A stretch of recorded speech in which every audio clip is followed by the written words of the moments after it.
Good morning student. Welcome back in our class. Today's point is quantify. Quantify means a condition for some or all object in a collection. The word there exists and for all are followed as quantifiers. Quantifiers म्हणजे जे आपले collection आहे, जे आपले objects आपण collect करतो, तर त्या एखादा सेट आहे त्यामध्ये जे एलिमेंट्स असतात त्या एलिमेंट्ससाठी अशी एखादी कंडिशन कशासाठी for some or all objects म्हणजे काही एलिमेंट्ससाठी किंवा सगळ्या ऑब्जेक्ट्ससाठी किंवा एलिमेंट्ससाठी जी लागू येते आणि त्याच्यासाठी शब्द आहेत की there exist and for all, त्यांना आपण काय म्हणतो quantifier. Quantifier is there are two type of quantifier, universal quantifier and existential quantifier. First, universal quantifier.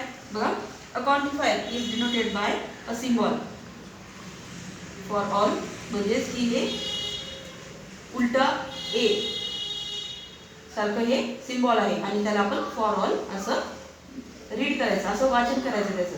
Is called as universal quantifier म्हणजे ह्या चिन्हाने आपण युनिव्हर्सल क्वांटिफायर डिनोट करतो. A statement qualified by universal quantifier. एखादं statement आहे आणि आपण त्याला युनिव्हर्सल क्वांटिफायर असं म्हणू शकतो आणि ते जे ट्रू असतं किंवा की if all objects in the collection are satisfy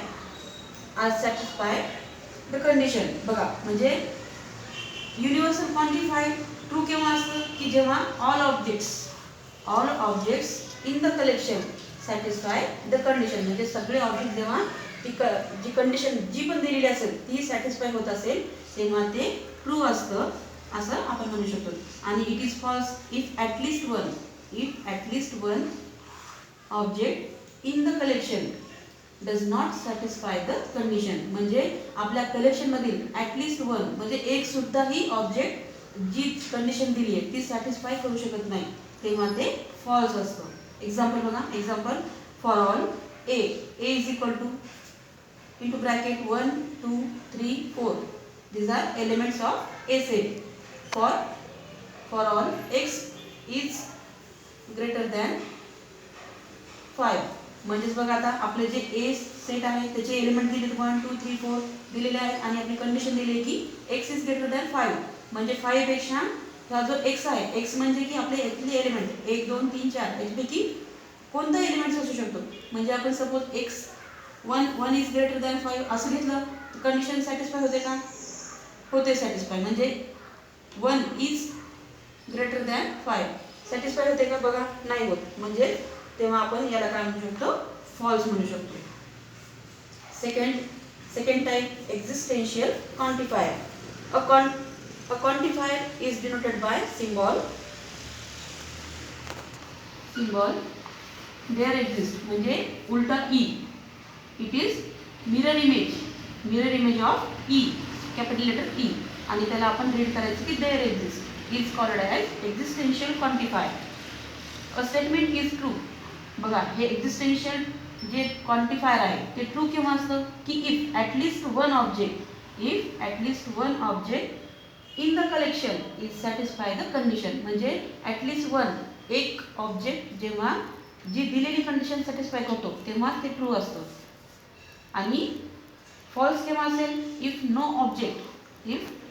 object in the collection satisfy the condition. आणि फॉल्स जेव्हा असतं की कोणताही ऑब्जेक्ट किंवा एलिमेंट ही कंडिशन सॅटिस्फाय करत नाही तेव्हा ते फॉल्स असतं.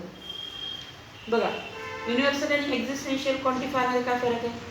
ट्रू युनिव्हर्सल ट्रू असतं केव्हा की ऑल ऑब्जेक्ट सॅटिस्फाय जी कंडिशन आहे ती सॅटिस्फाय करतात. आणि एक्झिस्टेन्शियल क्वांटिफायर ट्रू केव्हा असतं की ॲटलिस्ट वन म्हणजे एक्झिस्टेन्शियलमध्ये फक्त ॲटलिस्ट कमीत कमी एक ऑब्जेक्ट ही कंडिशन सॅटिस्फाय करावी आणि युनिव्हर्सलमध्ये ऑल ऑब्जेक्ट म्हणजे सर्वच ऑब्जेक्ट्सनी ती कंडिशन सॅटिस्फाय करावी. आणि फॉल्स केव्हा असतात की युनिव्हर्समध्ये ॲटलिस्ट वन म्हणजे कमीत कमी एका ऑब्जेक्टनं ती कंडिशन सॅटिस्फाय करावी. आणि फॉल्स केव्हा असतं की नो ऑब्जेक्ट म्हणजे जिथं की एक्झिस्टेन्शियलमध्ये जे एलिमेंट दिलेले आहेत किंवा ऑब्जेक्ट दिलेले आहेत आपल्या कलेक्शनबद्दल तेव्हा कोणताही ऑब्जेक्ट त्याची कंडिशन सॅटिस्फाय करत नाही तेव्हा ते फॉल्स असतात. एक्झाम्पल बघा, if A is equal to A is any set A is equal to into bracket 1 2 3 4 5 6 7 there exist X belongs to A. X हा ए सेटशी बिलॉंग आहे आणि आपली कंडिशन काय दिलेली की x minus 4 is equal to 3. x minus 4 is equal to 3. म्हणजेच आता x च्या जागी आपण ठेवून बघूया 7 minus 4 is equal to 3.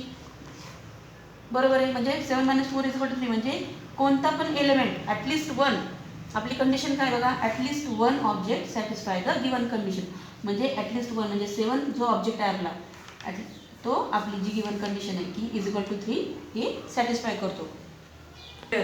We use the letter T and small letter c to denote tautology and contradiction. Tautology आणि contradiction साठी आपण small letter T आणि contradiction साठी small letter c हे आपण लेटर यूज करतो. If two statement contain logical connectives, हे जे आपले लॉजिकल कनेक्टिव्स आहे अँड आणि ऑर साठी आपण यूज करतो. अँड लेटर T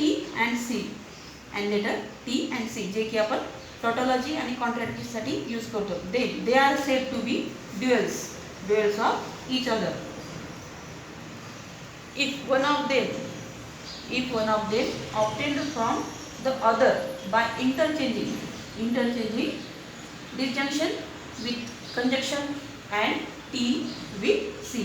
म्हणजेच बघा ड्युअल्स म्हणजे काय, दोन स्टेटमेंट आहेत आणि त्याच्यामध्ये काय की लॉजिकल कनेक्टिव्स आहेत आणि जे आपले टोटॉलॉजी आणि कॉन्ट्रॅडिक्शनसाठी आपण जे स्मॉल लेटर वापरतो T आणि C हे दोघे आहेत आणि त्यांना एकमेकांचे ड्युएल म्हणतात.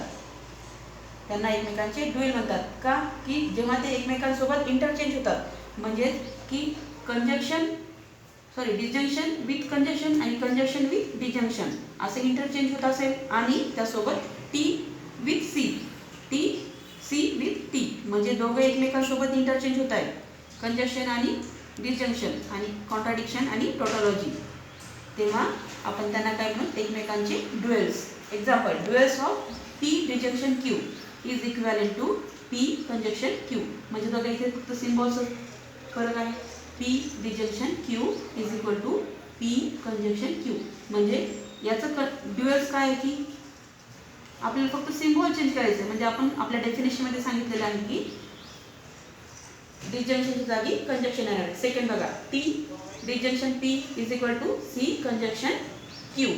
म्हणजे T च्या जागी आपण C घेतलेलं आहे आणि डिजंक्शनच्या जागी कंजंक्शन घेतलेलं आहे. बघा इथे P पाहिजे. त्यानंतर थर्ड याचं ड्युएल बघा, T conjunction P is equal to C disjunction P.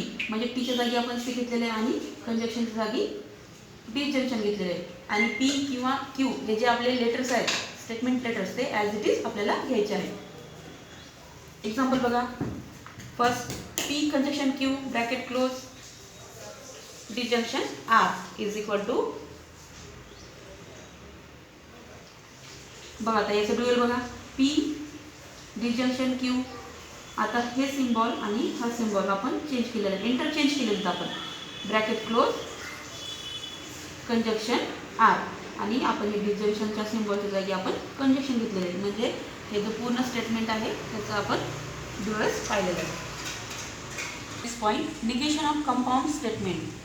First, negation of P conjunction Q bracket close is equivalent to negation P disjunction negation Q.